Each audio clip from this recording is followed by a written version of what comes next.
Hello, my name is Aviva, and today I wanted to share with you some romance book recommendations with mental health, trauma, and disability representation.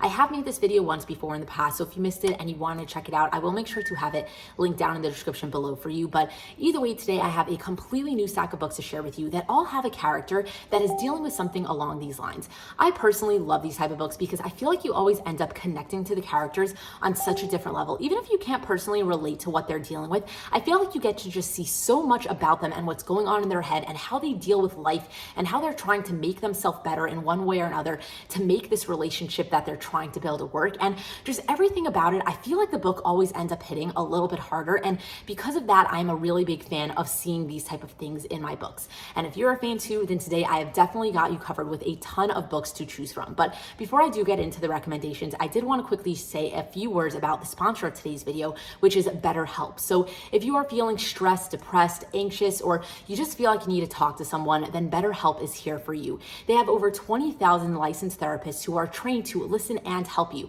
They have a private online platform that is all completely confidential and works around your schedule. All you have to do is fill out a quick questionnaire, and then within 48 hours, they will set you up with a therapist that they think is going to work for you. And then you basically just set up either a video chat or a phone call, or you can even DM them. And again, everything is completely confidential. And what's really amazing is that if for some reason the therapist isn't really working for you, you can change therapists at any time at no additional cost. So if this is something that you wanted to look a little bit more into, then I will make sure to have a link for it at the top of my description below.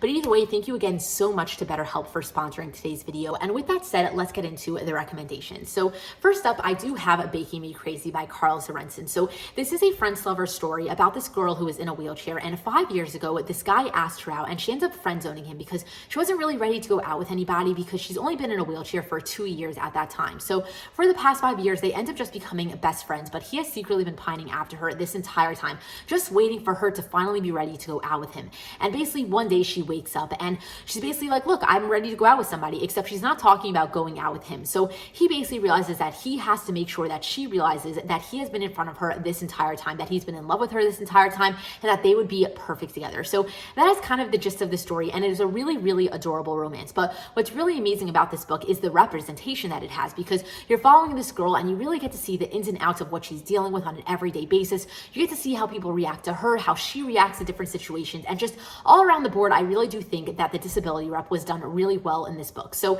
if you are a fan of these type of stories, I definitely recommend checking this one out because I thoroughly enjoyed it when I read it.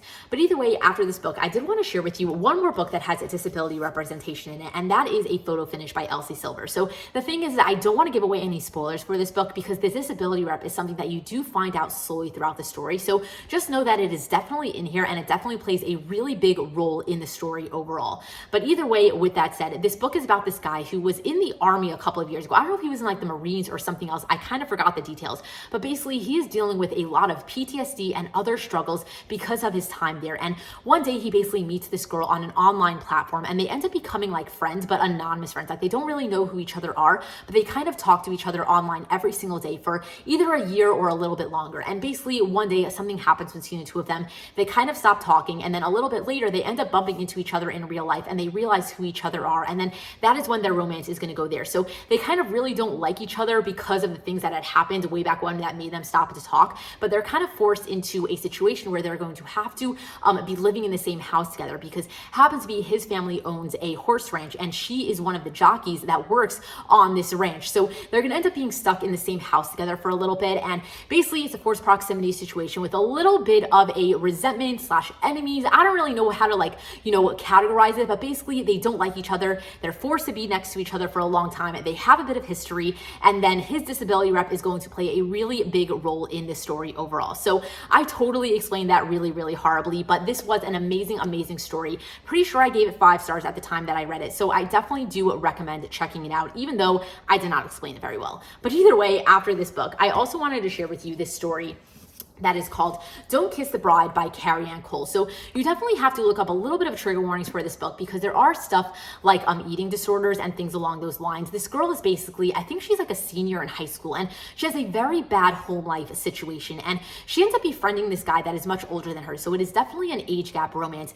and basically he kind of realizes what's going on in her life and that she needs a little bit of help. So he offers to marry her in a very platonic way, but like he just really wants to help her out because he's like, look, if you marry me, I can put you on my insurance and then you can go and get the help that you need. So she's like, look, I really do need the help. So even though I I don't want to take it, I'm going to say yes because I don't really have any other choice. So that is kind of like how the story kind of starts up. And then obviously they're going to end up falling for each other. So it's an age gap marriage of convenience. And it does have a lot of good representation in it, especially if you're into reading about eating disorders. So I really did enjoy this book when I read it. And if it does sound something like it's up, and if it does sound like it's something up your alley, I definitely do recommend checking it out.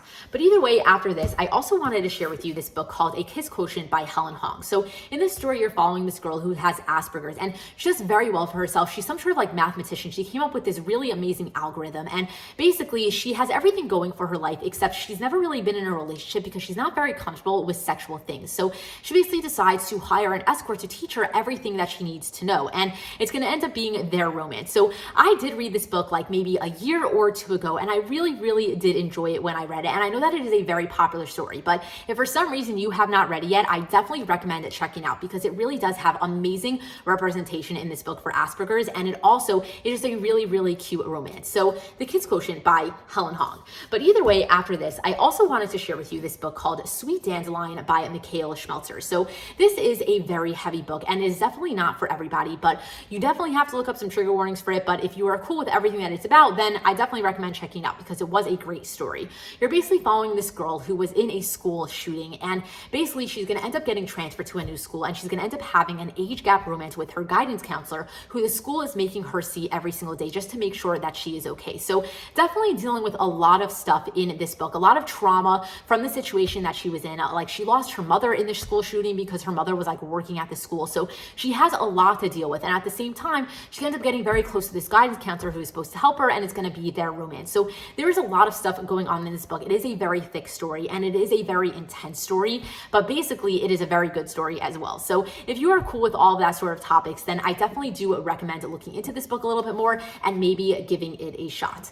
But either way, after this, I also wanted to share with you this book called Voyeur by Fiona Cole. So this is an age gap teacher-student forbidden romance. You're basically following this girl who needed money for her college tuition, so she ends up getting a job at a sex club where this guy happens to attend very often, and he ends up getting a little bit obsessed with her, really keeps on requesting her to do this voyeurism thing where it's they basically kind of request for her to do something very specific behind a one-way mirror, and she could either accept or decline. She keeps on accepting him because he's not asking for anything too crazy, and basically he just gets really into her. And one day, it's the first day of classes, and she finally walks into her first class, and who do you know is her teacher, this guy that has been requesting her every single day at the sex club, but he recognizes who she is and she does not recognize who he is, and basically it's going to end up being their romance. And there happens to be a lot of representation for a sexual assault trauma from your past, so I don't really want to give any details away because it is something that you slowly find out throughout the story, but just know that one of these characters is dealing with a traumatic thing from their past, and that is one of the big reasons why they are the way they are. And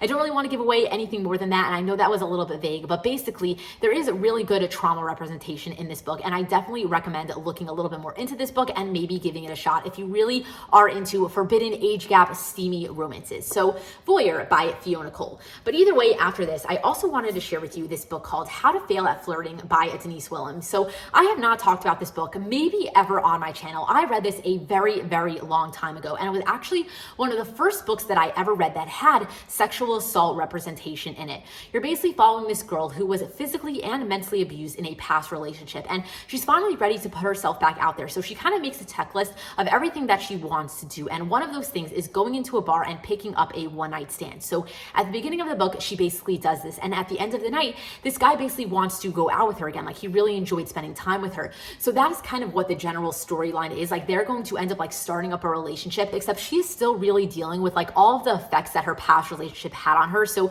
you're basically going to get to watch that storyline of her trying to be in a new relationship while her old relationship is affecting her. So it is a very interesting story, definitely a little bit serious at times, and things do happen. So be aware of that going into this book. But also I read this book a very long time ago. So if it doesn't end up being good, don't blame me, because because I really enjoyed it at the time that I read it, but I can't really completely vouch for it anymore because my taste has obviously grown and I've gotten a lot pickier over time. But at the time that I read this, a very, very long time ago, I really do remember thoroughly enjoying the story. So yeah, How to Fail at Flirting by Denise Williams. But either way, after this, I did want to share with you a YA book, and that is Fall Into Me by Mila Grace. So this might be either new adult or YA, I can't really remember, but either way, it is a bodyguard romance. You're following this girl who is very famous. I think she's like a famous singer. And either way, she has a lot of anxiety because like, there's always like paparazzi going around her, and she just like dealing with like, being in the spotlight. So it doesn't really like affect her very well, and she has a lot of issues because of it. And basically one day she starts getting death threats. So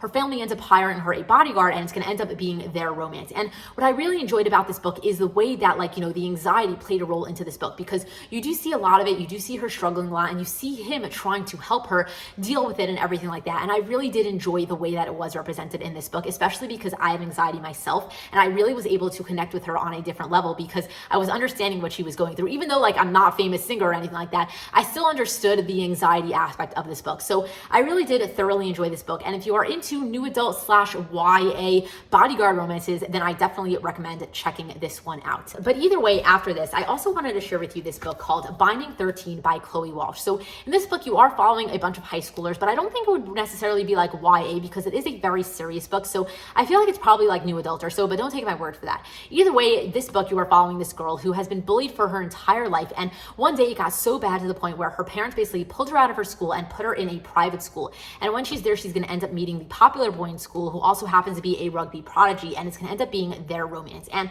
a thing about this book is that like right at the beginning of the story, this guy finds out that like why she had transferred school, so he ends up becoming very protective and obsessive over her. So it's very much like a guy falls first, a guy falls harder situation, and it is just a really amazing romance. But it happens to be there are also a lot of very serious things going on in this book, like bullying, there's depression, suicide, abuse from family members, like physical abuse, mental abuse, everything along those lines. Like there is a laundry list of trigger warnings for this book. So I definitely do recommend looking into it a little bit before you decide to pick it up, but it is so worth it if you can handle everything that this book is about. It is a pretty thick book. This is only part 1 of the story. You do have to read Keeping 13, which is part 2, and that is like how you'll get your happily ever after. Like this one does definitely leave off on a cliffhanger. So I know that it is a really big commitment, but it is so worth it because this book is just one of those that will completely suck you in, get you so freaking invested, and it is a really good book all around the board. So definitely recommend checking this book out if it sounds like it's something up your alley. But either way, after this, I also wanted to share with you this book called The Mixtape by Brittany Cherry. So this is about this guy who, he was a twin, and he was also in a band with his twin. They were very famous, and then one day they end up getting into a car accident, and his brother ends up dying. So not only did he just lose like his band member, but he also lost his twin. So he's in a very depressed state for the past like 6 months or so since this happened. And basically at the beginning of the story, he ends up bumping into this single mom who is working at a bar, and he ends up getting her fired, and he feels really bad about that. So he ends up offering her a job, and it's going to end up being their romance. And the thing is that she is dealing with a lot of stuff for herself as well because of her single mom situation. So there is a lot of very serious topics going on in this book. But what I really loved about it is that you got to see both of these characters really come together and like support each other and be there for each other. And then they ended up getting better and like, dealing with their problems because they both came into each other's lives. So this was a really good book that I think represented depression in a really realistic way. So if you are a fan of that type of storyline, and you also like the single parent with a rock star hero sort of scenario, then I definitely recommend checking this one out. But either way, after this, I also wanted to share with you one more book that had depression and suicide representation, as well as a little bit of disability rep. So this story is On the Way to You by Candy Steiner, and you're following these two people who end up meeting in a diner one day while this guy is on a road trip, and she ends up just like tagging along with him because she wanted to go where he was headed. So basically, it's just like a road trip sort of story. It's very like quick, only takes place over the course of like a week or two, but basically it is a romance between the two of them. And the thing is that he is dealing with a lot of personal things, and he's very depressed and very suicidal, and that definitely plays a really big role in the story and how he reacts to her and things along those lines. And then also she has a disability rep. She's like lost part of her leg, and she has a prosthetic and everything like that, and that definitely plays a role in the story as well. So basically there's a lot of representation in this book, and it is a very interesting story. It didn't personally work for me. I don't know if I said that yet, but I personally did not like this book. But I do think that the reason why I didn't like it was because because I didn't really connect to the characters. And I think that is actually like a positive thing, at least for personally me. Like, it's a good thing that I wasn't able to connect to the really horrible thing that these people were dealing with. But I happen to think that like it is something that is worth giving a shot because it is a really beautiful story if it is something that will end up resonating with you. So it might work for you, it might not, but I wanted to add it into this video just in case it is something that you possibly wanted to check out. So either way, this is the last book that I wanted to share with you. So that is about it. I hope that you got some good recommendations from this video. Leave me a comment down below if you have any other books that you wanted to share that you think fit into this category that were really good, because I'd always love some recommendations. But either way, with that said, thank you so much again for watching today's video. I really do appreciate it. And again, thank you so much to BetterHelp for sponsoring the video because I really appreciate that. So either way, if you enjoyed watching this video, then please give it a thumbs up. Make sure to check the links that I'll have in the description below for BetterHelp, as well as the part 1 for today's video. And with that said, I'm gonna say goodbye. So thank you so much again for watching, and until next time, enjoy reading.